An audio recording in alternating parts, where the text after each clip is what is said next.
உங்ககிட்ட தான் நாங்க வரோம். அதாவது நீங்க மட்டும் தான் வேர்ல்ட்ல ப்ராப்பர்ட்டி காமெடி பண்ண முடியும்னு சொல்லிட்டு இருக்கீங்களா?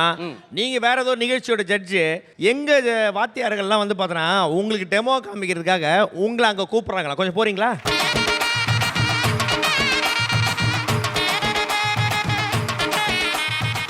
இது கீ. தெரியும் மேடம். இது கீ, இது கிக்கி கீ. இப்போ இது என்னது? இது கீபோர்டு. நீங்க ட்ரைனிங் பண்ணதா? இல்லங்க, உங்க வீடியோஸ் பார்த்து பார்த்து அவங்களா இன்ஸ்பயர். நீங்க தான் இன்ஸ்பிரேஷன். நான் வீட்டுக்கு கீ தொலைஞ்சிச்சுன்னா ஒரு ஆள்கிட்ட கேட்கணும். யார்கிட்ட கேட்போம்னா? கீத்தாட்ட. தம்பி என்னப்பா ஏன் இப்படி வெறுப்பேத்துறீங்க?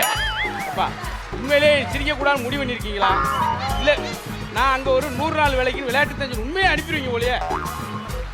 தம்பி இது வெறும் கப்பு. சரிங்க. இது லாக் பண்ணி மேல் தூக்குனா லாக் அப்பு. ஓகே, பேப்பர் வச்சு மூணுனா பேக்கப்பு. இப்படி பண்ணால் பிரேக்கப். இது பிரியங்காட்ட அதிகமாக இருக்குங்க. அப்படியா? ஏன்? மேக்கப்பு. மேக்கப். சார் சார் ரொம்ப பொறுமையாக எடுத்து ஒரு வாரம் கூட ஆகட்டும் சார். பார்த்து இல்லை நான் பொறுமையாக தான் இருக்கேன். எது பண்ணாலும் பொறுமையாக தான். இது என்னது? முட்டாய். முட்டாய். இது என்னது? இது முட்டாய் தான். பஞ்சு மிட்டாய்.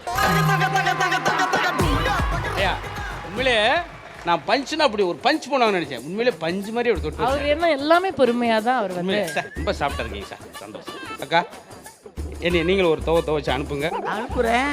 நல்லா நிறையா ஜோக் சொல்லியிருக்கீங்க, நாங்களும் நிறையா கேட்டிருக்கோம். அதனால இப்போ கிளம்புறீங்களா? ஊக்குவிக்கிறோம். ஊக்குவிக்கிறீங்களா? ஊக்குவிக்கிறோம். இவ்வளவு சோக்கு சொல்லி ரொம்ப கலைச்சு பசி பட்னியோட இருக்கிறீங்க. அதுக்காக உங்களுக்கு பிரியாணி.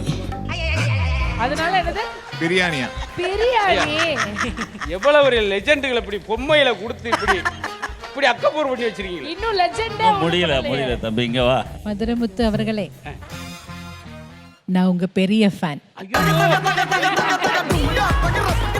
பார்த்தீங்களா சார், இது போதுமையா வாழ்நாள்ல. நான் காலம்புலாம் நேரில் ஒரு தடவை பார்ப்பேன் நினைச்சேன். பார்த்துட்டு அவங்ககிட்ட ஒரு பெரிய ஆசீர்வாதம் வாங்கிட்டேன். உங்களை இன்ஸ்பிரேஷனா வைத்துக்கொண்டு எங்க சூப்பர் சிங்கர் வாத்தீஸும் அதை வந்து பண்ணியிருக்காங்கன்னும் போது மதுரை முத்து அவர்களுக்காக ஒரு அரங்கம் நிறைந்த கைத்தட்டல் கொடுப்பாங்க. மேடம் இவ்வளவு வார்த்தை சொன்ன பின்னாடி ஆஹா, இது ரெண்டுக்கு ஒரு வித்தியாசம் இருக்கு. சொல்லுங்கண்ணே. மேடம் பாடல் மாதிரி தான். இது வேகமா போகும், அம்மா கையிலுக்கும் இது ராகமா போகும். மதுரை வீரன் தானே. அடா அடா அடா, முத்துனா முத்துதாப்பா. நடந்து வரான் செல்ல பெறாண்டி அவன்